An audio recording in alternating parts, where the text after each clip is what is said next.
భద్రం కర్ణేభిః శృణుయామ దేవాః భద్రం పశ్యేమాక్షభిర్యజత్రాః స్థిరైరంగైస్తుష్టువాగుంసస్తనూభిः వ్యశేమ దేవహితం యదాయుః స్వస్తి న ఇంద్రో వృద్ధశ్రవాః స్వస్తి నః పూషా విశ్వవేదాః స్వస్తి నస్తార్క్ష్యో అరిష్టనేమిః స్వస్తి నో బృహస్పతిర్దధాతు.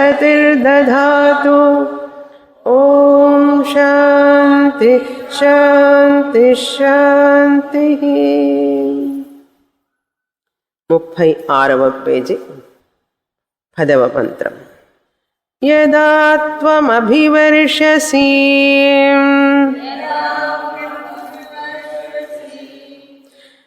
అథ ఇమాః ప్రజా ప్రాణతేః ప్రజాః అథ ఇమాః ప్రణతేః ప్రజాః ఆనందరూపాస్తిష్టంతి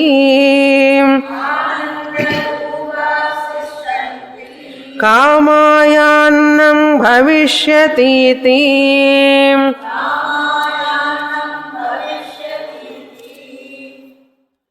పిప్పలాద మహర్షి భార్గవుడు రెండో శిష్యుడు వేసినటువంటి ప్రశ్నకు సమాధానం చెప్తున్నారు. ప్రాణము యొక్క గొప్పతనం ఏమిటి అనే విషయాన్ని మనకు తెలియజేస్తున్నారు.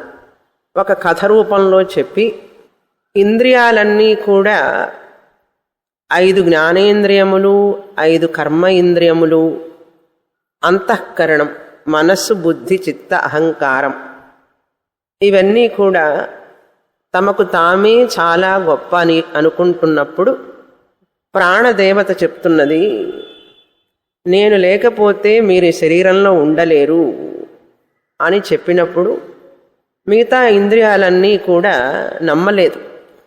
అప్పుడు ప్రాణానికి తెలిసింది, వీటికి నా విలువ తెలియడం లేదు, కనుక వీళ్ళందరికీ నా యొక్క గొప్పతనం తెలియచేయాలి. ఈ ప్రాణశక్తి యొక్క గొప్పతనం వాళ్ళకి తెలియకపోతే వాళ్ళకి అహంకారం వస్తుంది అనే ఉద్దేశంతో ప్రాణదేవత ఆ శరీరంలో నుంచి బయటకు వెళ్ళడానికి ప్రయత్నం చేస్తుంది. అప్పుడు ఇంద్రియాలన్నీ కూడా బలహీనమైపోతున్నాయి. కళ్ళు, చెవులు, ముక్కు ఇవన్నీ కూడా వాటి వాటి పనులు చెయ్యలేక బలహీన పడిపోతూ ఉన్నప్పుడు అవి మేలుకున్నాయి, గమనించినాయి. ప్రాణం బయటికి వెళ్ళిపోతున్నది కనుక మన శక్తి తగ్గిపోతున్నది, బలహీనమైపోతున్నాం అని గ్రహించినాయి. గ్రహించి ఆ ప్రాణదేవతని స్తుతి చేస్తున్నాయి. ఇప్పుడు మేము నీ శక్తిని గ్రహించాము, నువ్వు చాలా గొప్పవాడివి ఓ ప్రాణదేవత అని చెప్పి హిరణ్య గర్భుణ్ణి, ఆ సమష్టి ప్రాణమే ఈ శరీరంలో అధ్యాత్మ రూపంలో ఉన్నది, వ్యష్టి రూపంలో సమష్టిగా హిరణ్య గర్భుడిగా పరమాత్మే ప్రాణశక్తిగా ఉన్నాడు అని ఉపనిషత్తులో మనకు తెలియజేస్తున్నారు. పరమాత్ముడే, భగవంతుడే, ఈశ్వరుడే హిరణ్య గర్భ రూపంలో ప్రాణశక్తి రూపంలో మనకు వ్యక్తమవుతున్నాడు. సమష్టిగా ఉంటేనేమో సమష్టి ప్రాణమని హిరణ్య గర్భ అని అంటాం. అదే పరమేశ్వరుడు ఆ ప్రాణశక్తి ఈ అధ్యాత్మం అంటే ఈ వ్యష్టి శరీరంలో ఉంటే ఇక్కడ ప్రాణం అని చెప్పి అంటున్నాము. అదే హిరణ్య గర్భుడు, ఇక్కడ ప్రాణశక్తి. ఈ ప్రాణశక్తి ఈ శరీరంలో వ్యాపించి ఉంది, అంతటా వ్యాపించి ఉన్నది అని చెప్తూ ఆ స్తుతి 5వ మంత్రాన్ని నుంచి స్తుతి జరుగుతున్నది. ఆ ప్రాణశక్తి యొక్క వైభవాన్ని మనకు తెలియజేస్తున్నారు ఇంద్రియాల ద్వారా. ఇంద్రియాలు ఎలా పొగుడుతున్నాయి ఇప్పుడు అంటే, అంతా నువ్వే, నువ్వు సర్వాత్మకుడివి, అంతటా నువ్వే వ్యాపించి ఉన్నావు, నువ్వు లేకుండా మేము లేము, మేమే కాదు ఈ సమస్త సృష్టి కూడా ఏ ఏ శక్తి ఎందులో అయితే ఉన్నదో ఆ శక్తి అంతా నువ్వే ప్రాణశక్తి అన్నారు. ఆ చెట్లన్నీ పచ్చగా ఉంటున్నాయి అంటే ప్రాణశక్తి. ఆ సూర్యుడిలో ఉష్ణత ఉన్నది అంటే అది ప్రాణశక్తి. బాంబుల్లో ఉన్నటువంటి శక్తి, అణుశక్తి కూడా ప్రాణశక్తి. ఎక్కడ ఎక్కడ ఏ ఏ శక్తి ఉన్నదో ఆ శక్తి అంతా కూడా ప్రాణశక్తి అని తెలుసుకోవాలి. దేవీ స్తుతి చేసేటప్పుడు యా దేవి సర్వభూతేషు శక్తి రూపేణ సంస్థిత నమస్తస్యై నమస్తస్యై నమస్తస్యై నమో నమః అంట. అదే శక్తిని ఎన్నో రకాలుగా అక్కడ స్తుతి చేయబడింది. యాదేవి సర్వభూతేషు విద్యారూపేణ సంస్థిత నమస్తస్యై నమస్తస్యై నమో నమః. ఆ శక్తిని అనేక రకాలుగా అన్ని విధాలుగా శక్తే ఉన్నది అనేది. ఆ శక్తి అనేది ప్రాణశక్తి. ఆ శక్తిని మనం గౌరవించాలి. అందుకని దుర్గాదేవి, సరస్వతి, లక్ష్మి ఈ శక్తులన్నీ కూడా మనం పూజించేది ప్రాణశక్తే అన్ని విధాలుగా కనపడుతోంది అని ఆ విధంగా పొగుడుతూ ప్రాణాన్ని ఇక్కడ ఏం చెప్తున్నారు 10వ మంత్రంలో పిప్పలాదుల వారు ఇంద్రియాలన్నీ ఈ ప్రాణాన్ని ఈ విధంగా స్తుతి చేస్తున్నాయి. వర్ష రూపంలో ఉన్నది కూడా నువ్వే ఓ ప్రాణదైవమా అన్నారు. యదా త్వం అభివర్షసి, ఎప్పుడైతే నువ్వు వర్షిస్తావో అంటే వర్ష రూపంలో ఈ యొక్క భూమిపై పడతావో, ఈ భూమిని తడిపి ఈ భూమాతల యొక్క తాపాన్ని పోగొడతావు. ఈ భూమాతల తాపాన్ని పోగొట్టడం వల్ల ఆ చినుక్కు పడగానే ఆ విత్తనం ఎలా మొలకెత్తుతుందో చూడండి. నెక్స్ట్ డే ఆ మొలక పైకి వచ్చేస్తుంది. ఎలా వస్తుందో ఆ భూమి, ఆ వర్షం, ఈ రెండింటి వల్ల ఆ విత్తనంలో ఉన్న ప్రాణశక్తి మొలక రూపంలో బయటికి వస్తుంది. కనుక ఆ జల రూపంలో నువ్వు వర్షిస్తున్నావు. అందుకని మృత్తిక, ఆ మట్టి కూడా, మట్టి వాసన అంటాం చూసారా మనం, వర్షం పడంగానే మట్టి వాసన వస్తుంది. ఆ మట్టి వాసన రాగానే మనకు వర్షం పడకపోయినా మన దగ్గర ఎక్కడో వర్షం పడింది అంటాం. ఎక్కడో వర్షం పడితే ఆ యొక్క మట్టి వాసన ఇక్కడికి వస్తుంది. మనకు మట్టి వాసన వస్తున్నది ఎట్లా అన్నారు, మనం నీళ్లు చల్లితే రాదు. ఆ పైనుంచి వర్షం కురిసినప్పుడు ఆ మట్టి వాసన వస్తుంది. మనం నీళ్లు చల్లితే కూడా వస్తుంది కొంచెం వాసన, కానీ వర్షం పడినప్పుడు వచ్చే వాసన వేరు, మట్టి వాసన అంటారు. దీనికి ఒక కథ కూడా చెప్పాను ఒకసారి మీకు, మట్టి వాసన. అందుకని మట్టిని, ఆ పృథివీ ఉన్నటువంటి, ఆ పృథివీ దేవతలో ఉన్నటువంటి శక్తి మృత్తిక అంటాం. మృత్తిక, ఆ భూమి మీద వర్షం పడినప్పుడు ఆ మట్టిలో నుంచి ధాన్యం, ఆహారం ఉత్పత్తి జరుగుతుంది వర్షం పడడం వలన. ఇమా ప్రజా ప్రాణతే ప్రజా ఆనందరూపా తిష్టంతి అథ ఇమా. ఎప్పుడైతే వర్షం పడిందో ఆ వర్షం వలన ఈ ప్రజలందరూ కూడా, ప్రాణులన్నీ కూడా ఆనందంగా ఉంటాయి. అందరికీ ఆనందమే. వర్షం పడితే పిల్లలకి ఆనందం, పెద్దవాళ్ళకి ఆనందం, పక్షులకి ఆనందం, జంతువులకి ఆనందం, అందరికీ ఆనందం. భూమాతకి అంతకంటే ఆనందం. భూతాపం పోతుంది, వేడంతా తగ్గిపోతుంది వర్షం పడగానే. అందుకని ఆ మృత్తికాకి ఒక సూక్తమే ఉన్నది నారాయణ ఉపనిషత్తులో. మృత్తికా సూక్తం మృత్తికే హనమే పాపం యన్మయా దుష్కృతం కృతం. ఓ మృత్తిక, మృత్తిక అంటే పృథివీ రూపంలో ఉన్నది కూడా ఆ ప్రాణశక్తి. ఆ పృథివీ రూపంలో ఉన్నటువంటి ఆ ప్రాణశక్తిని మనం స్తుతి చేస్తుంటాం. నేను చేసిన పాపాలన్నిటినీ కూడా పోగొట్టు. మృత్తికి హనమే పాపం, నా పాపాన్ని పోగొట్టవలసింది. యన్మయా దుష్కృతం కృతం, నేను చేసినటువంటి దుష్కృతాలు, చెడ్డ పనులు ఏమైనా ఉంటే వాటన్నిటిని పోగొట్టు.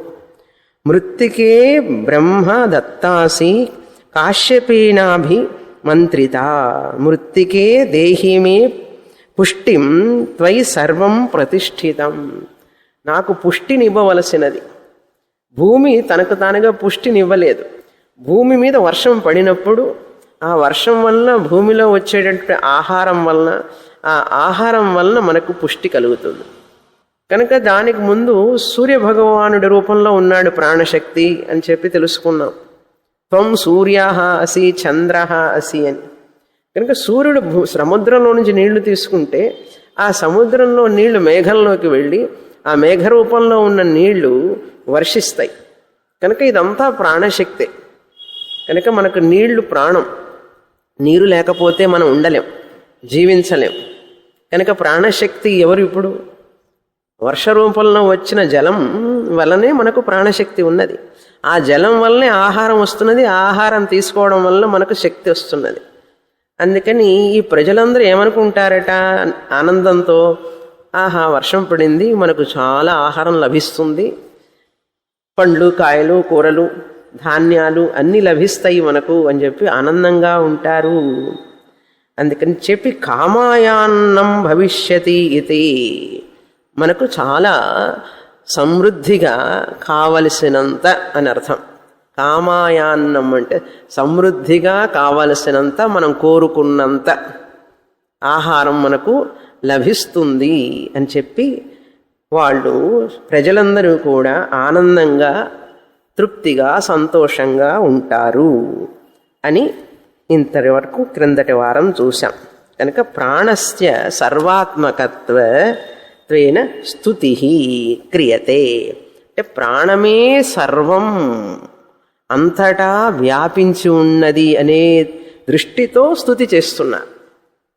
ఒక దాంట్లో ఉన్నావు, ఒక దాంట్లో లేవని కాదు. అసలు నువ్వు అంతటా ఉన్నావు, నువ్వే నిండి ఉన్నావు. నువ్వు లేకపోతే ఎందులోనూ శక్తి లేదు. అందుకని ప్రాణశక్తి అని అర్థం. తర్వాత మంత్రం చదువుతాం. 11వ మంత్రం. వ్రాత్యస్త్వం ప్రాణైర్కర్షిః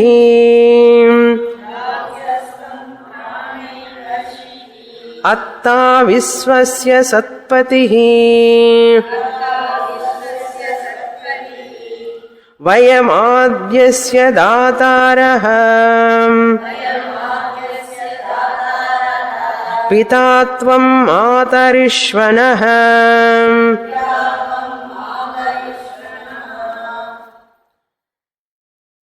ఇంకా స్తుతి జరుగుతూనే ఉంది. ఇంకా 3 మంత్రాల వరకు స్తుతి చేస్తున్నారు. వ్రాత్యః త్వం, త్వం ఓ ప్రాణదేవమా ప్రాణదైవమా నువ్వు వ్రాత్యః అన్నారు.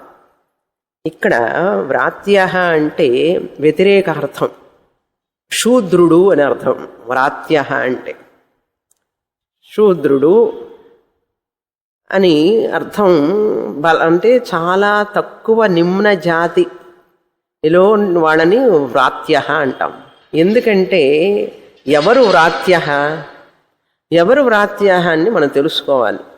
సంస్కృతమైనటువంటి అంటే సంస్కరింపబడినటువంటి మనస్సు కలిగిన వాడు వ్రాత్యః, ప్రాకృత బుద్ధి కలిగిన వాడు వ్రాత్యః అంటాం. వైదిక ధర్మం, వైదిక ఆచరణ, సంస్కృతమైనటువంటి మనస్సు లేకపోతే ఆ వ్యక్తిని వ్రాత్యః అంటాం. మనం పిల్లవాడిని స్కూల్కి పంపించేటప్పుడు అక్షరాభ్యాసం చేస్తాం. అక్షరాభ్యాసం పూర్వకాలంలో గురుకులానికి పంపించే ముందు ఉపనయనం చేస్తారు. మన పిల్లవాడిని బడికి పంపించే ముందు మనం అక్షరాభ్యాసం చేసినట్లుగా వెనకటి రోజుల్లో పిల్లల్ని స్కూల్కి పంపించాలంటే ఇంటి దగ్గర ఎక్కడ స్కూల్ ఉండవు. అందరికీ కలిపి బ్రాహ్మణ క్షత్రియ వైశ్యులందరికీ కలిపి ఒక గురుకులం అని ఒకటి ఉంటుంది. ఆ గురుకులానికి పంపించాలి. గురుకులానికి పంపించాలి అంటే ఉపనయనం చెయ్యాలి, యజ్ఞోపవీతం వెయ్యాలి.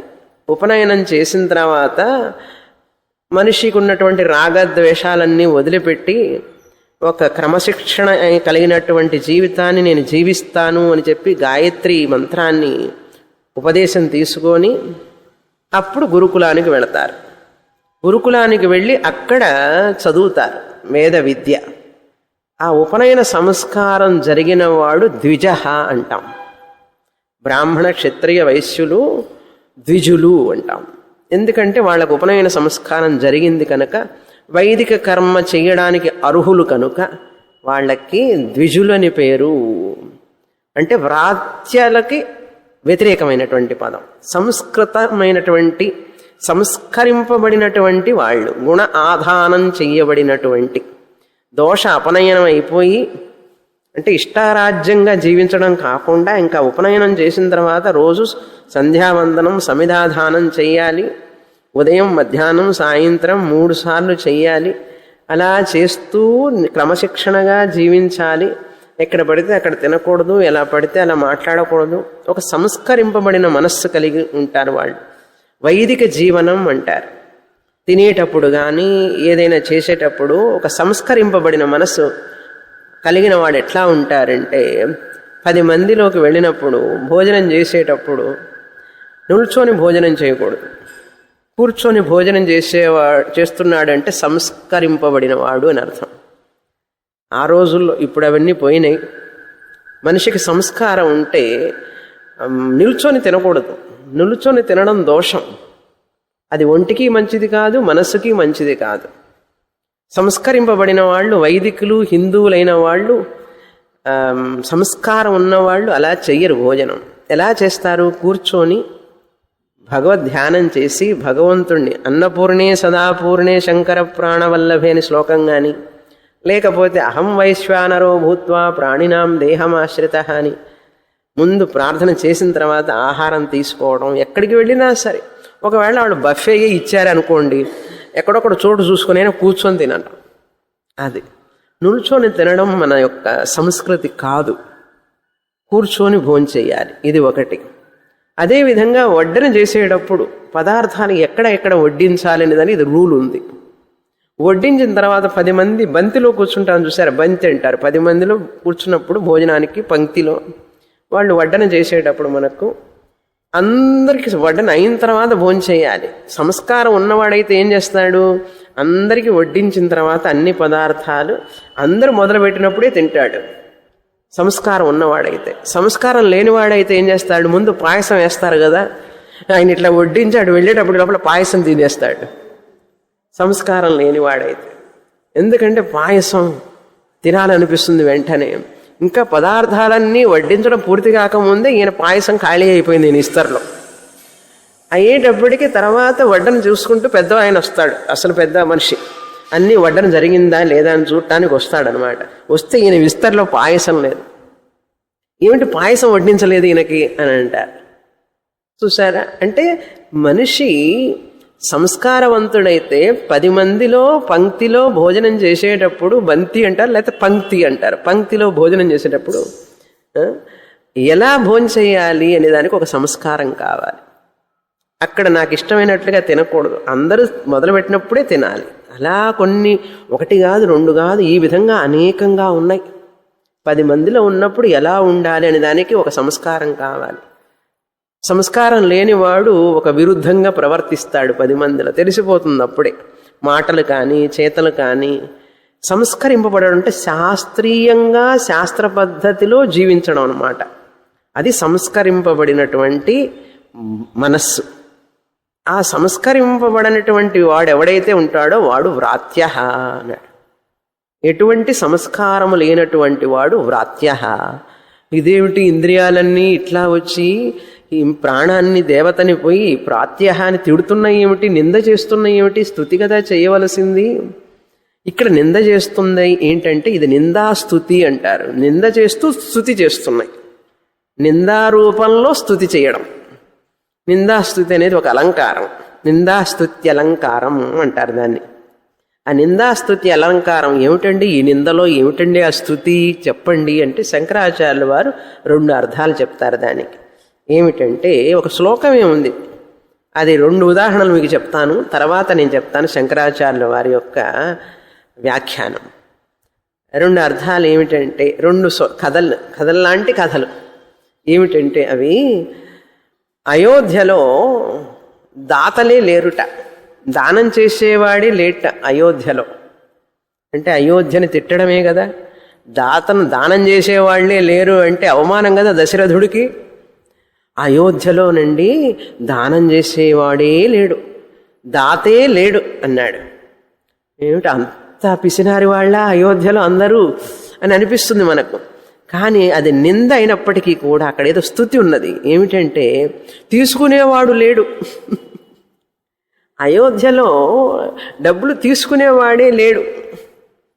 తీసుకునేవాడు ఉంటే కదా దాత ఉంటాడు, తీసుకునేవాడు ఉంటే కదా ఇచ్చేవాడు ఉంటాడు, ఇవ్వవలసిన అవసరం ఏర్పడుతుంది. తీసుకునేవాడే లేడు. అంటే ఇంకొక అర్థం ఏమిటి, అందరూ ధనవంతులే, బీదవాడు పేదవాడు దరిద్రుడు లేనే లేడు. చూసారా, ఇప్పుడు స్తుతే కదా ఇది. దాతలే లేరు అనేది నింద. ఆ నిందలో ఏ స్తుతి ఉన్నది? అయోధ్యలో దశరథుడు రామరాజ్యంలో ఎంతటి సౌభాగ్యం ఉన్నదంటే జనాలకి ఎవరి దగ్గర దానం తీసుకోవలసినటువంటి పని లేనంత ధనవంతులు వాళ్ళందరూ. అందుకని సమృద్ధిగా ఉండే వాళ్ళకి తినడానికి. రామరాజ్యం గొప్పతనం అది. మనుషులు ఒకళ్ళకొకళ్ళు పీడించుకోవడం కానీ కష్టపడటం కానీ ఏం ఉండేది కాదట. అందరూ ధర్మం 4 పాదాల మీద నడుస్తున్నట్లుగా రామరాజ్యంలో. ఆ రాజ్యం కోసం ఎదురు చూస్తున్నాం, మనం చూస్తూనే ఉంటాం, ఎప్పుడు వస్తుందో. సరే, అదొక కథ. ఇంకొకటి ఏంటంటే గంగాదేవిని నిందిస్తున్నట్లు, స్తుతి చేస్తున్నాం కానీ నింద చేస్తున్నట్లు. నిందారూపంలో స్తుతి. ఆ శ్లోకం ఏమిటంటే ఉక్తిర్వ్యాజస్తు తర్నింద స్తుతిభ్యాం స్తుతి నిందయోహో కస్వర్ధుని వివేకస్తే పాపినో నయసే దివం అన్నారు. ఈ శ్లోకంలో గంగాదేవిని నిందిస్తున్నాం. ఓ గంగాదేవి, నీకు ఏం వివేకం ఉంది? అసలు నీకు వివేకమే లేదు. ఎందుకో తెలుసా? పాపులందరినీ కూడా స్వర్గానికి పంపిస్తున్నావు నువ్వు. ఏం గొప్పదానివి నువ్వు. పాపులందరినీ కూడా నీలో స్నానం చేస్తే నీ దగ్గరికి వచ్చి అందరూ మునుగుతారు. గంగా నదిలో మునగంగానే నువ్వేం చేస్తున్నావు? పాపులందరినీ స్వర్గానికి పంపిస్తున్నావు. ఎంత తప్పు చేస్తున్నావు నువ్వు. నీకు వివేకమే లేదా. చూసారా, నింద. కానీ ఓ గంగామాత, పాపులను కూడా నువ్వు వాళ్ళ పాపాలు కడిగి స్వర్గానికి పంపిస్తున్నావు కదా అని చెప్పి స్తుతి. అర్థమైంది కదా ఇప్పుడు. అదేవిధంగా ఇక్కడ కూడా ఇంద్రియాలన్నీ కూడా ప్రాణాన్ని వ్రాత్య అంటున్నాయి. అంటే సంస్కరింపబడని వాడు అని అర్థంలో చెప్తున్నాయి. అంటే ఇంద్రియాల యొక్క ఉద్దేశం ఏంటంటే నువ్వు సంస్కరింపబడవలసిన పని లేదు. వ్రాత్య అంటే నువ్వు సంస్కరింపబడవలసిన పని లేదు నీకు. ఎందుకంటే నువ్వు శుద్ధుడివి, పరమ శుద్ధ స్వరూపం నువ్వు. కనుక నీకు సంస్కరింపబడవలసిన పనే లేదు అని అర్థం. అక్కడ నువ్వు పరమ శుద్ధంగా ఉంటావు. ఎప్పుడు శుద్ధంగా లేని వాళ్ళకే కదా సంస్కారం కావాలి, ఉపనయనం కావాలి. శుద్ధత లేనివాడికి, ప్రాకృతుడికే కదా సంస్కారం కావాలి, ఉపనయనం కావాలి. హిరణ్య గర్భుడు, ప్రాణశక్తి, పరమేశ్వరుడు, శుద్ధస్వరూపుడికి సంస్కారం ఏమిటండి? దోష అపనయనం అవసరమా? గుణ ఆధానం అవసరం లేదు. దోష అపనయనం, దోషం ఉంటే కదా అపనయనానికి పోగొట్టడానికి అనే ఉద్దేశంలో వ్రాత్య అన్నారు. సంస్కరింపబడుటకు నీకు ఎటువంటి మలినం లేదు కనుక అనే ఉద్దేశంలో నింద చేస్తూ దాని వెనకాల స్తుతి అన్నమాట. అది ఇది ఒక అర్థం. రెండవ అర్థం ఏమిటంటే వ్రాత్య అంటే ఉపనయనం చేయాలి అంటే తల్లిదండ్రులు ఉండాలి. ఉపనయనం చెయ్యాలి అంటే తల్లిదండ్రులు ఉంటేనే ఉపనయనం జరుగుతుంది. తండ్రి ఉపదేశిస్తాడు గాయత్రి మంత్రాన్ని. పరమేశ్వరుడు హిరణ్య గర్భరూపంలో ఉన్న పరమేశ్వరుడికి తండ్రి ఎవరండి? ఆయనకి తండ్రి లేడు కదా. ఎవరు చేస్తారు ఉపనయనం? ఉపనయనం చేయడానికి ఆయనకి ఎవరు లేరు కదా. ఆయనే కదా మొదలు పుట్టింది. అసలు ఆయన పుట్టుకలేదు, ఎప్పుడూ ఉన్నాడు భగవంతుడు. హిరణ్య గర్భంలో ప్రాణరూపంలో ఉన్న పరమాత్ముడికి ఉపనయనం ఎవరు చేస్తారండి? అందుకనే పార్వతీదేవికి అత్తగారి పోరు లేదంటారు. పార్వతీదేవి శివుణ్ణి ఎందుకు ఎన్నుకున్నది అంటే బిచ్చగాడైనా పర్వాలేదు, నాకు అత్తగారి పోరు నాకొద్దు అని చెప్పి మన వాళ్ళు ఇలా చెప్తూ ఉంటారు. ఎట్లాగైతే బృహస్పతి అంటుంటారు చూసాను, వాడు పెద్ద బృహస్పతి అండి అంటాడు. వాడికి ఏం అర్థం కాకపోతే బృహస్పతితో పోలుస్తారు. అంత వ్యతిరేకార్థాలు అన్నమాట. బృహస్పతి అంటే జ్ఞానం, బాగా జ్ఞానం విద్య ఉన్నవాడు బృహస్పతి. వీడికి ఏమి రాని వాడిని వాడితో పోలుస్తారు అన్నమాట. అట్లా ఇవన్నీ నిందాస్తుతి అంటారు. కనుక భగవంతుడికి తండ్రి ఎవరు లేరు కదా, ఆయనే కదా జగత్పిత. ఉపనయనం చేయడానికి ఎవరున్నారు ఆయనకి అసలు? అందుకని ఉపనయనం అవసరం లేదు. కనుక ప్రాణదేవత హిరణ్య గర్భుడు పరమాత్ముడు వ్రాత్య అని ఇంద్రియాలు అంటున్నాయి. ఉపనిషత్తు లాంగ్వేజ్ అంతా ఒక రకంగా ఉంటుంది. మనకు అర్థం చేసుకోవడానికి కొంత సూక్ష్మమైన మనస్సు కావాలి. తర్వాత ప్రాణ ఏకర్షి. ఏకర్షి, ఓ ప్రాణదైవమా, నువ్వు ఏకర్షి అనే అగ్ని రూపంలో ఉన్నావు. ఏకర్షి, ఏకా ఋషి అని చెప్పకూడదు. ఏక అంటే ఒకటి, ఋషి అంటే ముని, ఒక ముని అని చెప్పకూడదు. ఇది ఏకర్షి అంటే అగ్ని అని అర్థం. ఏకర్షి అగ్ని, ఏకాగ్ని. అథర్వణ వేదంలో ఈ అగ్ని గురించి చెప్పబడింది. ఎవరైతే అథర్వణ వేదానికి సంబంధించి ఉంటారో వాళ్ళకి ఈ యొక్క ఏకర్షి అగ్ని చయనం, నాచికేతాగ్ని చయనం అని చెప్పి చూసాం కదా మనం. ఈయన కఠోపనిషత్తులో చూసాం, ఎప్పుడో చూసాం, చాలేండ్లయింది. నాచికేతాగ్ని అని చూసాం.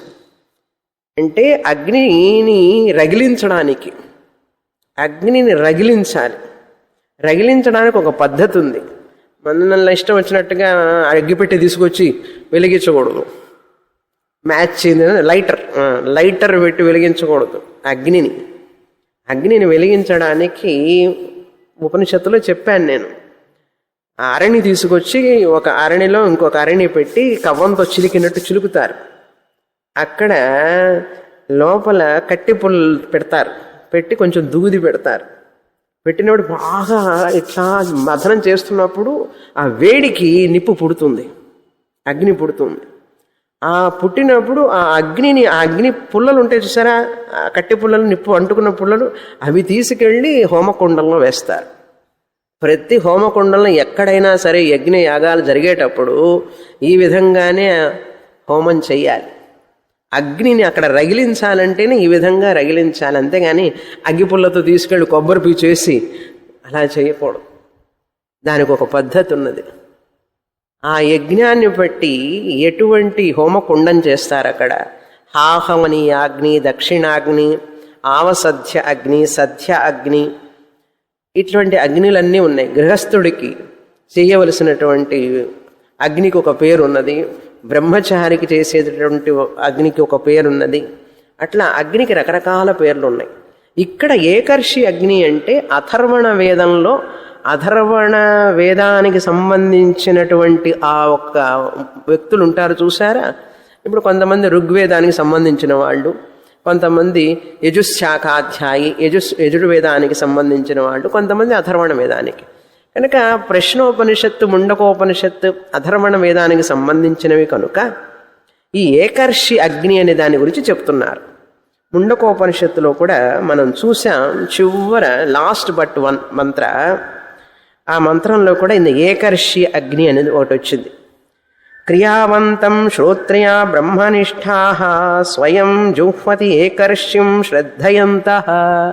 అక్కడ ముండకోపనిషత్తులో చూసాం. ముండకోపనిషత్తుకి ప్రశ్నోపనిషత్తుకి ఏంటండి సంబంధం అంటే, ఇది బ్రాహ్మణోపనిషత్తు, అది మంత్రోపనిషత్తు. ఇది అది అంటే ఏది? మనం ఇప్పుడు చదివేటండి ప్రశ్నోపనిషత్తు బ్రాహ్మణోపనిషత్తు, దీనికి మంత్ర ఉపనిషత్తు ముండకోపనిషత్తు. అది అందుకని ఏకర్షి ఇక్కడ వచ్చింది, అక్కడ వచ్చింది. ఉపనిషత్తులో ముండకోపనిషత్తులో కూడా వచ్చింది అని చెప్పి మనం తెలుసుకోవాలి. కనుక ఈ ఏకర్షి అనేటటువంటిది ఏకాగ్ని ఇక్కడ మనకు చెప్తున్నారు.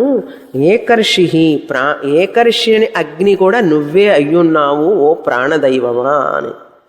అంటే అథర్వణ వేదికలకి కొంచెం ఆనందం, ఏకర్షి అగ్ని కనుక చెప్తే వాళ్ళు ఈ అగ్ని చయనం చెయ్యాలి. ఈ అగ్నిని కూడా బ్రహ్మచార్యము సమిధాదానం చేస్తాడు, గృహస్థుడైతేనేమో ఆహితాగ్ని చేస్తాం. ఆ అగ్నిని ఎట్లా రగిలిస్తారు గృహస్థులు కూడా. ఆ హోమకుండాన్ని, కొన్ని హోమకుండాలేమో చతురస్రంగా ఉంటాయి, కొన్ని హోమకుండాలేమో దీర్ఘచతురస్రంగా ఉంటాయి, కొన్ని హోమకుండాలేమో గుండ్రంగా ఉంటాయి, కొన్ని హోమకుండాలేమో అర్ధచక్రాకారంలో ఉంటాయి, సగం గుండ్రంగా ఉంటాయి. ఇట్లా వాటిని బట్టి ఆ అగ్నులకు ఆ పేర్లు వచ్చినాయి. దక్షిణాగ్ని, ఆహితాగ్ని. ఆహితాగ్ని గృహస్థులు చేసేటటువంటిది. ఈ అగ్నులకి ఈ పేర్లన్నీ రావడానికి కారణం ఆ యజ్ఞ కుండాలు చేసే యజ్ఞాన్ని బట్టి, ఆ అగ్నిని బట్టి ఉంటుంది. నాచికేతాగ్ని, ఏకర్షి అగ్ని. అగ్నిని పేరును బట్టి ఆ యజ్ఞాన్ని దానికి ప్రకారంగా హోమకుండాలు చేయబడతాయి. ఇప్పుడు గృహస్థుడు చేసే అగ్ని ఆహితాగ్ని అనేటువంటిది, ఈ గృహస్థుడు ఏం చేస్తాడంటే వివాహం అయిన తర్వాత బ్రహ్మచారి అయితే సమిధాదానం, గృహస్థుడైతే ఆహితాగ్ని. ఆహితాగ్ని అంటే ఏమిటి అంటే ప్రతిరోజు గృహస్థుడు బ్రహ్మచర్య ఆశ్రమంలో సమిధాదానం చేసినట్టుగా ఈయన కూడా ఆహితాగ్ని చెయ్యాలి. ఆ అగ్నిని ఎక్కడి నుంచి ఆయన రగిల్చాడు అంటే ఆయన అగ్గిపిల్లతో లగించలే ఆ అగ్నిని, వాళ్ళ నాన్నగారు చేస్తున్నటువంటి అగ్నినే తాను తీసుకుంటాడనమాట గృహస్థాశ్రమంలో. అలా తీసుకుని దాన్ని కంటిన్యూ చేస్తూ ఉంటాడు మరణించే వరకు. అంటే పుడకలు అంటే శ్మశానంలో వెళ్ళి ఈ మనిషిని తగిలబెట్టడానికి మళ్ళీ ఈ అగ్ని ఉపయోగపడేది. అందుకని కుండలు అగ్ని తీసుకుపోతారు తెలుసా. ఇప్పుడు శాస్త్రార్థానికి ఉన్నాయనే కానీ ఈయన చేసినటువంటి ఆ అగ్నినే చివరికి చనిపోయేటప్పుడు ఈ అగ్నినే తీసుకెళ్తారు. ఒకవేళ ఎప్పుడైనా రోజు ఈ ఆహితాగ్ని చేసేటప్పుడు ఒకవేళ ఆరిపోయింది అనుకోండి, పొరపాటున వర్షం వచ్చో నీళ్లు కారి ఇంట్లో ఏదో ఒకటి అయినా కారిపోయింది, ఏం చేయాలి మళ్ళీ అంటే మళ్ళీ రగిలించకూడదు. ఇంకొక వ్యక్తి ఇంటికి వెళ్ళి, గృహస్థుడి ఇంటికి వెళ్ళి, ఆహితాగ్ని చేసే ఆయన ఇంటికి వెళ్ళి ఆ ఆహితాగ్నిని తెచ్చుకోవాలి. అంతేకాని నేను మళ్ళీ వెలిగించుకుంటానని చెప్పి అనడానికి లేదు. మరొక గృహస్థుడి ఇంట్లో ఉన్నటువంటి ఆహితాగ్ని నుంచి తెచ్చుకొని మళ్ళీ ఇక్కడ రగుల్చుకోవాలి. అందుకని రగిలించడం అంటారు, అగ్నిని రగిలించడం అంటారు దాన్ని. ఆ మాట గుర్తులేదు మనకు, అసలు మర్చిపోతున్నాం. అగ్నిని వెలిగించడం కాదు, రగిలించడం అన్నారు. అగ్నిని ఎట్లా పుట్టిస్తాం, దానికి తెలుగులో పదం ఏమిటో తెలుసా? రగిలించడం. అగ్ని రగులుతుంది అంటారు. కనుక అలా ఆహితాగ్ని అన్నట్లుగానే ఇక్కడ ఏకర్షి అగ్ని అన్నారు. ఇన్ని రకాలైన అగ్నులు ఉన్నాయి. ఓ ప్రాణదైవమా, నువ్వు ఏకర్షి అగ్నివి అని చెప్పి పొగుడుతున్నారు. అంతటి గొప్ప ప్రాణము అని అర్థం ఇక్కడ. కనుక ఈ యొక్క ప్రాణం దేవత ఏకర్షి. తర్వాత అత్తా విశ్వస్య తత్పతి. అత్తా, ఇక్కడ అత్త అంటే భుజించేవాడు. అద్ అంటే భుజించడం, భోజనం చేయడం.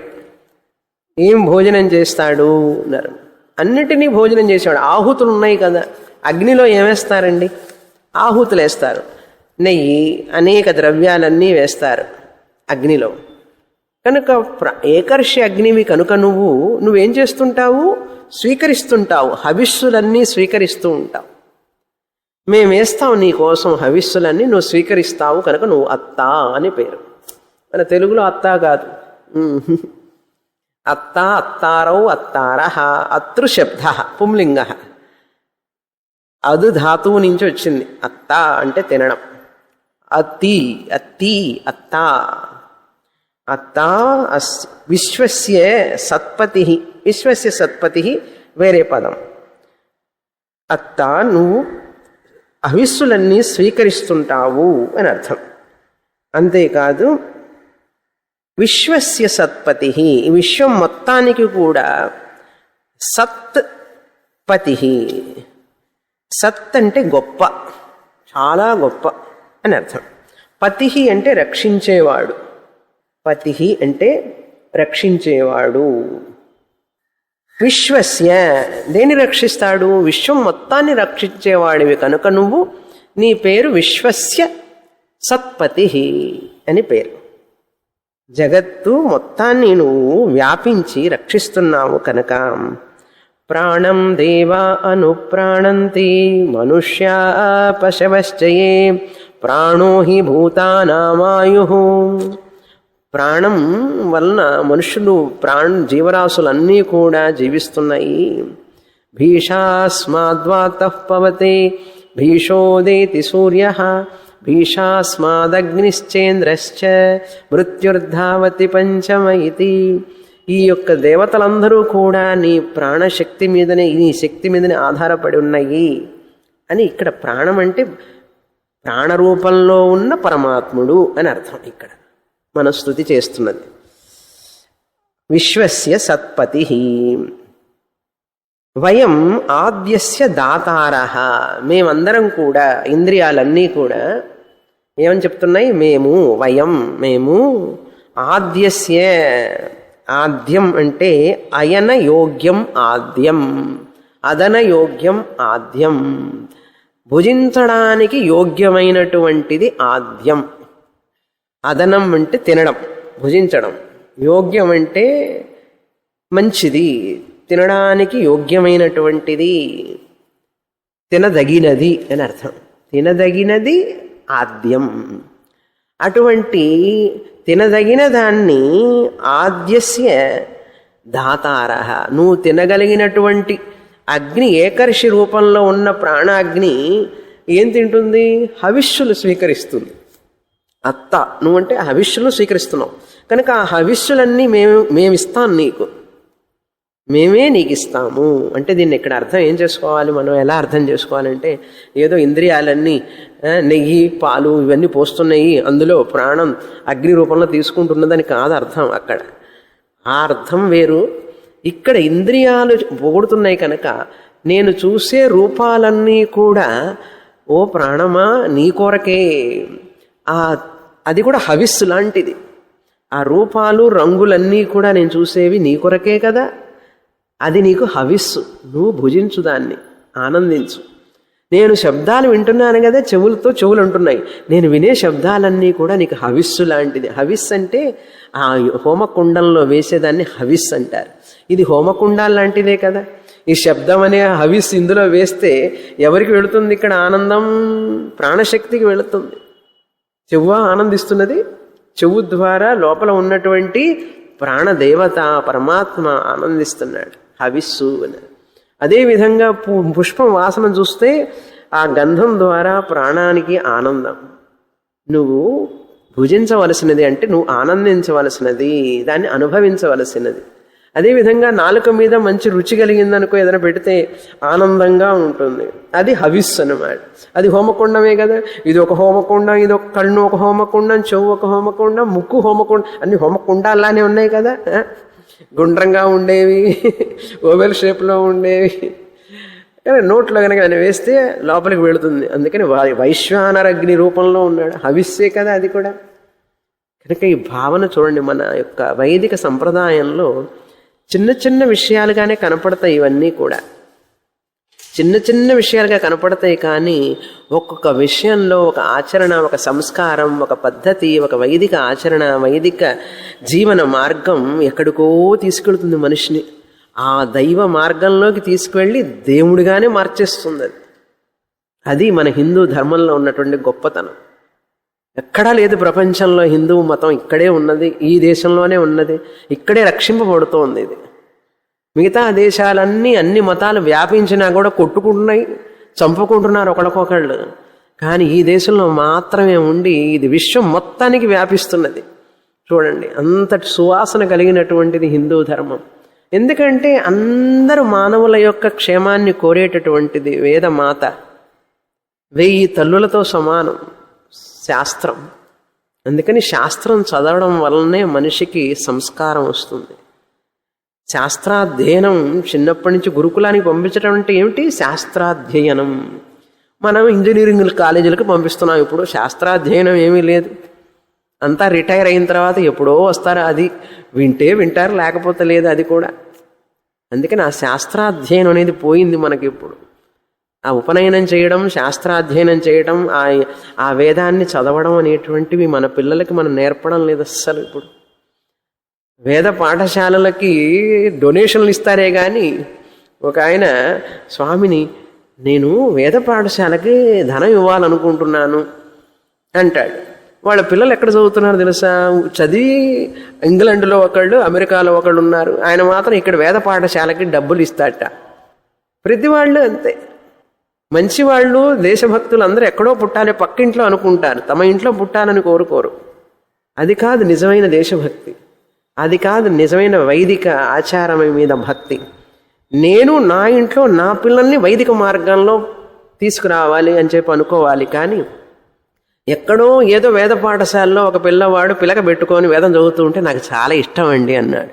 మీ అబ్బాయి మాత్రం వీడు మాత్రం కంప్యూటర్ ముందు, ఫోన్ల ముందు, ఇంటర్నెట్ ముందు కూర్చొని చూసుకుంటూ ఉంటాడు అన్ని అనవసరమైన ప్రోగ్రాంలన్నీ. నువ్వు మాత్రం వేద పఠనం చదివే అబ్బాయిని ఇష్టపడతావు, బ్రాహ్మడికి డొనేషన్ ఇస్తానంటావు. ఏం ప్రయోజనం? ఇది భగవంతుడు ఆనందిస్తాడా దీన్ని? ఈ ఆలోచనని మనం ఆలోచించుకోవాలి. మనల్ని మనమే క్వశ్చన్ వేసుకోవాలి నిజంగా మాట్లాడితే. అర్థమైందా? కనుక బంగారం అనేది, జమ్ అనేది నా ఇంటి నుంచి పుట్టాలి, ఇక్కడి నుంచే రావాలి. ఔషధం అనేది మన ఇంట్లో నుంచే రావాలని చెప్పి ప్రతి వాళ్ళు అనుకోవాలి. కానీ కనుక ప్రపంచం ఎట్లా పోతున్నదని కాదు, మనకు నేను ఎలా తయారు చేసుకోవాలి నా పిల్లల్ని అనేది నా చేతిలో ఉండాలి. అలా తయారు చేసుకున్నది వివేకానందుడి తల్లి, వివేకానందుణ్ణి తనకు తగినట్లుగా తయారు చేసుకుంది. తనకు తగినట్లుగా అంటే ఈ వైదిక ధర్మానికి తగినట్లుగా తన కొడుకుని తీర్చిదిద్దుకుంది భువనేశ్వరీదేవి. శివాజీని జిజియాబాయి ఈ సంస్కృతి తగినట్లుగా తీర్చిదిద్దింది. కనుక ఎంతమంది తల్లులు పిల్లల్ని తీర్చిదిద్దుతున్నారు, మనము దిద్దుతున్నాం. చూసారా ఎలా దిద్దుతున్నాం మనం పిల్లల్ని? ఎప్పుడైతే ఈ వైదిక ధర్మం, వైదిక శాస్త్రం, మన రామాయణ పురాణ ఇతిహాసాలు పిల్లలకు బోధించమో ఈ ఆంగ్ల విద్యలకు వెళ్ళిపోతారో వాళ్ళు భౌతికమైనటువంటి జీవితాన్ని జీవించగలరు. కానీ వాళ్ళకి సంస్కారం, ఈ ఆధ్యాత్మిక చింతన మార్గం రావడం చాలా కష్టం, చాలా చాలా కష్టం. అసలు ముందు మామూలుగా ఒక ధార్మికమైన జీవనాన్ని జీవించలేరు వాళ్ళు. ఎందుకంటే ఏదైనా మంచితనం లోపల ఉన్నా కూడా ఈ యొక్క ప్రపంచమైన అధార్మికమైన వాటికి భోగాలకి, లాలసతకి మనస్సు లోనైపోతారు. వీళ్ళు కాకపోయినా వాళ్ళ పిల్లలు కూడా లోనైపోతారు. వాళ్ళ పిల్లలకి ఇవ్వాలంటే వీళ్ళ దగ్గర ఎంతో ఉంటే తప్ప వాళ్ళ పిల్లలకి ఇవ్వలేరు, లేకపోతే రాదు. నా దగ్గర 100 రూపాయలు ఉంటే కదా మీకు 50 రూపాయలు ఇస్తాను, నా దగ్గరే లేకపోతే మీకేమి ఇస్తాను? అవునా? విద్య అయినా అంతే, సంస్కారమైనా అంతే, సంస్కృతి అయినా అంతే. పోతే రాదు, ఒక జీవితం వృధా అయిపోతే రాదు కదా. అందుకని మన వాళ్ళకి, ఋషులందరికీ తెలియక కాదు, ఈ ఇంగ్లీషు విద్యలు, ఆంగ్ల విద్యలు, సంపాదన, పొట్టకూటి విద్యలు వీళ్ళకి తెలియకనా. ఒక జీవితం ఆ సంస్కరింపబడినటువంటి విద్య కనుక మరిపోయింది అంటే 80 ఏట నేర్చుకోగలమా సంస్కృతాన్ని, భాషని, పురాణ ఇతిహాసంలో ఉన్నటువంటి ధర్మ సూక్ష్మాలనన్నీ చిన్నప్పుడు నేర్చుకుంటామా, పెద్దయిన తర్వాత నేర్చుకుంటామా? చెట్టుకి నీళ్ళు ఎప్పుడు పోస్తారండి? ఎదిగేటప్పుడు పోస్తాం. అది మహావృక్షమైన తర్వాత నీళ్లు పోయాలా? పోసిన అవసరం ఉందా? అది ఎటు పెరగాలో అటు పెరిగిపోయింది, అయిపోయింది. కనుక పిల్లలకి మనం ఏమిచ్చామనేది మనం నిజంగా చూసుకుంటే సంస్కారం, సరి అయిన చింతన, ధార్మికమైనటువంటి వైదిక సంపద ఇవ్వాలి మనం. ఇటువంటి శాస్త్రం చదివితే వైదిక సంపద వస్తుంది వాళ్ళకి, వాళ్ళు జీవితాలు సార్థకమవుతాయి. అది దాతారహ, మేము నీకు హవిస్సులను ఇస్తున్నాము. ఎందుకంటే పితాత్వం, నువ్వు మాకు తండ్రి లాంటి వాడివి. పిత అంటే తండ్రి, పాతి ఇది పిత, రక్షించేవాడివి పిత. మాతరిశ్వన, మాతరి అంటే ఆకాశంలో, శ్వయతి సంచరించేవాడివి నువ్వు, వాయు రూపంలో ప్రాణశక్తిగా ఆకాశంలో సంచరిస్తుండేవాడివి నువ్వు అని చెప్పి స్తుతి చేస్తున్నాయి అన్నమాట. తర్వాత మంత్రం 12వ మంత్రం. యాతే తనూర్వాచి ప్రతిష్ఠిత, వాచి ప్రతిష్ఠిత, యా శ్రోత్రే యా చ చక్షుషీ, యా చ మనసి సంతతాం, శివాం తాం కురుమోత్క్రమీః.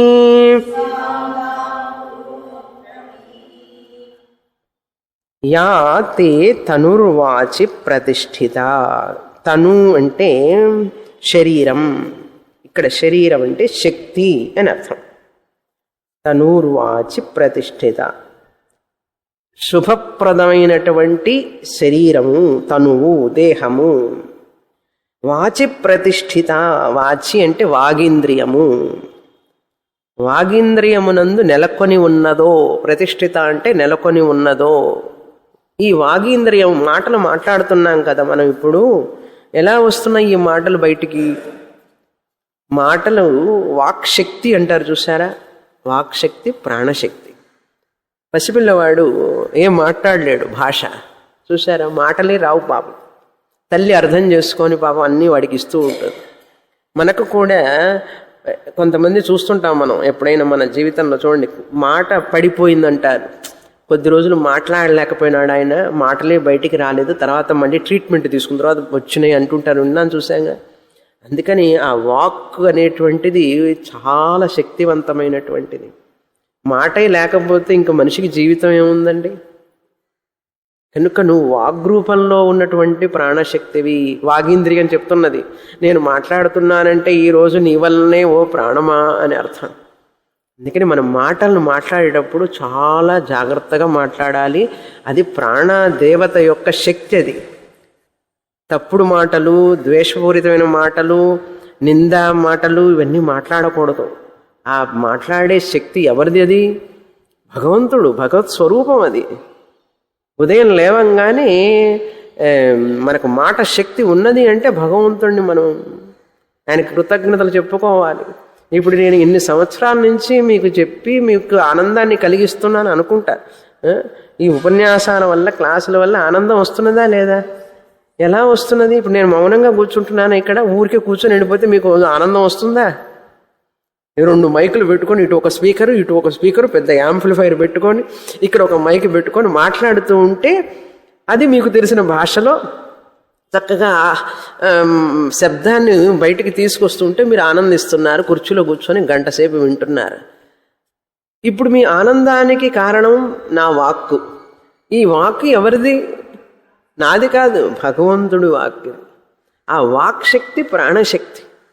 కనుక ఈ ఆనందం మనకి ఈ శబ్దంలో నుంచి వస్తున్నది అంటే ఆ శబ్దం ఇచ్చే ఆనందానికి మనం కృతజ్ఞతలు చెప్పుకోవద్దు. కనుక ప్రాణశక్తి అది.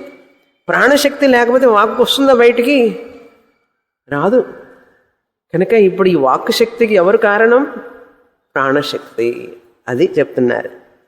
వాచి ప్రతిష్ఠిత.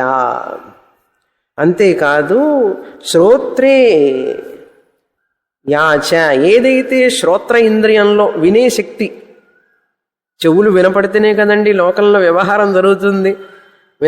వినపడకపోతే ఏముంది? మిషన్ పెట్టుకొని లోపల ఇక్కడ పెట్టుకున్నా అంటుంటాం, చూసారా?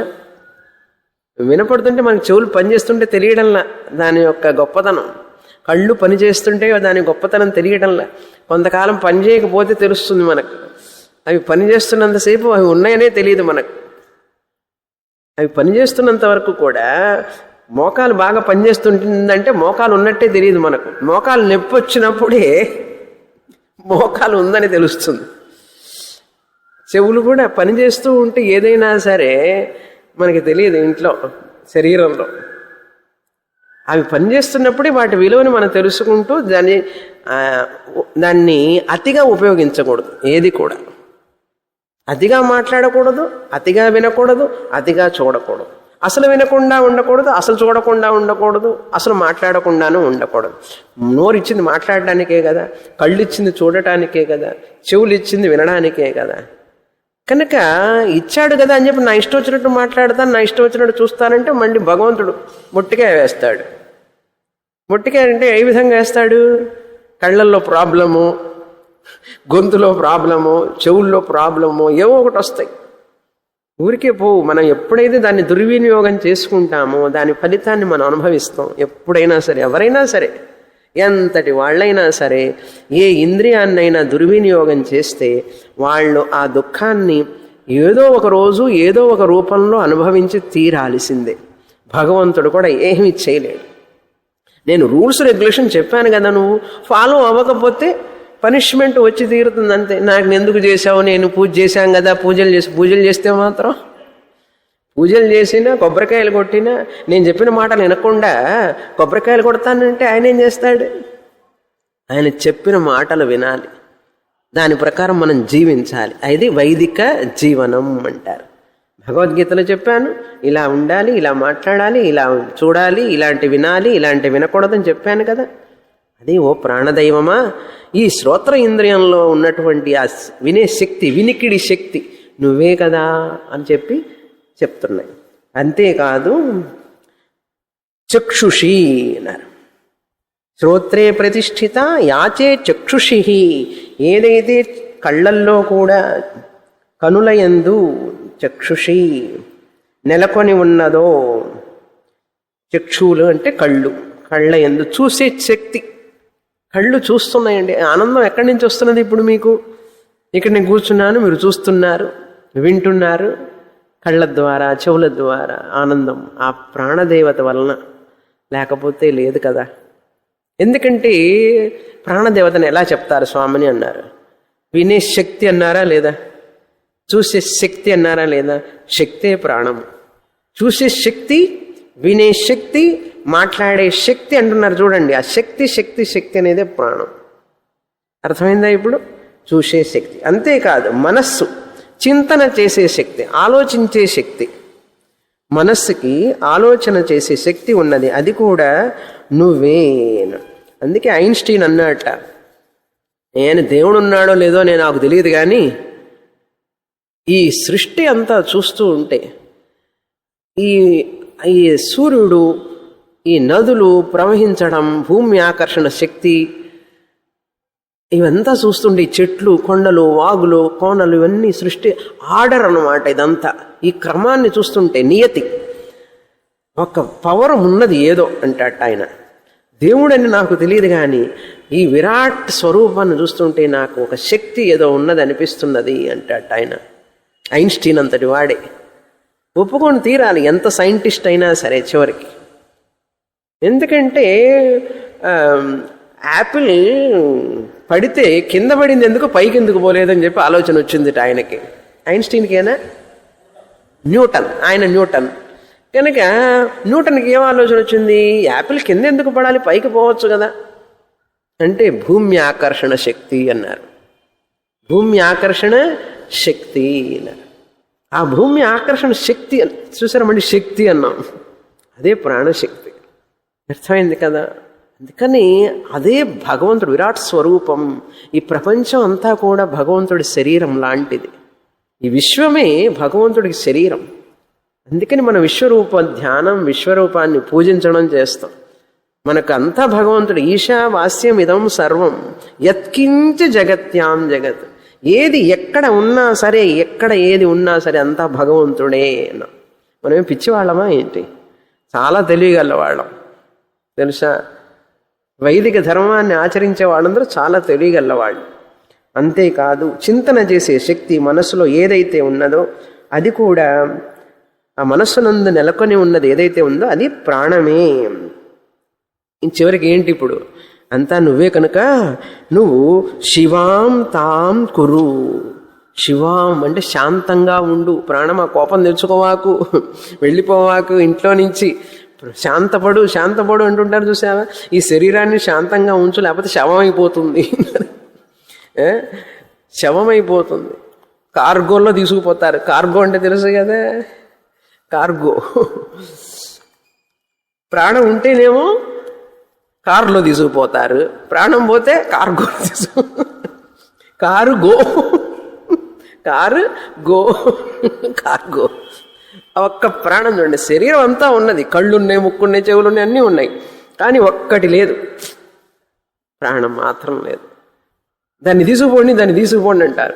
ప్రాణం ఉంటేనేమో ఆయన పిలవండి, ఆయన్ని కూర్చోబెట్టండి ఆయన అంటాం. ఆయన ఆవిడ అన్నదా కాస్త ఏమవుతున్నాం, దాన్ని తీసుకుపోండి అంటాం. ప్రాణం పోగానే అది అంటాం, కళేబరాన్ని. చూసారా, ఇప్పుడు ఇక్కడ మనకు గౌరవం ఇస్తున్నారంటే శరీరానికి గౌరవం ఇస్తున్నారు. చెప్పండి మీరే, దేనికి గౌరవం ఇస్తున్నారు? ప్రాణానికి. అది అందుకమ్మా నువ్వు బయటకు వెళ్ళవాకు, ప్రశాంతపడు, శాంతపడు, మంగళంగా నువ్వు శివాం తాం కురు మా ఉత్క్రమి. నువ్వు వెళ్ళొద్దు, శరీరంలో నుంచి వెళ్ళవాకు, శాంతపడు, కోపం తెచ్చుకోవాకు, ఇంట్లోకి రా మళ్ళీ అని చెప్పి అంటున్నాయి ప్రాణాలు. ఈ యొక్క ఇంద్రియాలన్నీ కూడా. చివరి మంత్రం చదువుతాం ఇప్పుడు. ప్రాణస్యేదం వశే సర్వం త్రిదివే యత్ ప్రతిష్ఠితం మాతేవ పుత్రాన్ రక్షస్వ శ్రీశ్చ ప్రజ్ఞాం చ విదేహి నయితి ఇతి ఇంద్రియాణి ప్రాణం స్తున్వంతి అని మనం సప్లై చేసుకోవాలి. స్తువంతి అనేది కరెక్ట్. యాక్చువల్గా క్రిందటిసారి కూడా ఒక మంత్రంలో చెప్పాను, స్తున్వంతి అని ఉన్నది, స్తువంతి అని చెప్పాను. రెండు కూడా కరెక్టే కావచ్చు అని చెప్పి కూడా అన్నాను అక్కడ. ఇక్కడ మనం సప్లై చేసుకోవాలి. ఇంద్రియాణి ప్రాణం స్తువంతి, ఈ విధంగా. స్తున్వంతి కూడా కరెక్టే, అది వైదిక ప్రయోగం. మధుసూదన సరస్వతి యం బ్రహ్మ వరుణేంద్ర రుద్రమరుతః స్తున్వంతి దివ్యైస్తవై, ఆయన ఏం చేశారు, వేద ప్రయోగాన్ని తన యొక్క ధ్యాన శ్లోకంలో ఉపయోగించుకున్నారు. స్తున్వంతి అనేది అది ఆర్ష ప్రయోగం, స్తున్వంతి అనేది. కానీ యాక్చువల్గా గ్రామటికల్గా స్తువంతి అనేది తీసుకోవచ్చు. కానీ వేద ప్రయోగం కనుక స్తున్వంతి అని చెప్పి చెప్పుకుంటాం. ఇదం సర్వం ప్రాణస్య వశే, ఇక్కడ ఉన్నదంతా కూడా సర్వం ప్రాణస్య వశే, ప్రాణం యొక్క వశంలో ఉన్నది, స్వాధీనంలో ఉన్నది. వశం అంటే స్వాధీనంలో ఉన్నది. ఎక్కడెక్కడ ఉన్నదంతా? త్రిదివే యత్ ప్రతిష్ఠితం, స్వర్గంలో ఉన్నది కూడా. త్రిదివే అంటే స్వర్గం. ఏదైతే స్వర్గంలో ఉన్నదో అది కూడా ప్రాణే ప్రతిష్ఠితం, ప్రాణమునందే వశమై ఉన్నది, ప్రాణశక్తి వలనే నడుస్తున్నది.